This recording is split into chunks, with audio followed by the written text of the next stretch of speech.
ஒரு விஷயத்தை மட்டும் தெளிவாக மனசில் எப்பவுமே வச்சுக்கோங்க.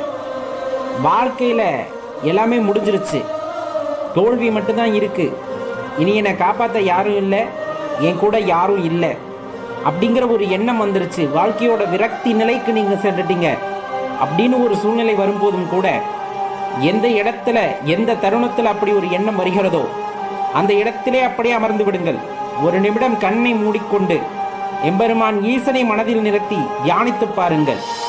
அது ஒரு நிமிடம் தியானம் செய்துவிட்டு கண்ணை வெளித்து பார்த்தால் கண்டிப்பா உங்க வாழ்க்கையில எதை நோக்கி பயணிக்க வேண்டும் என்ற வழியை தெளிவாக இறைவன் காட்டுவார்.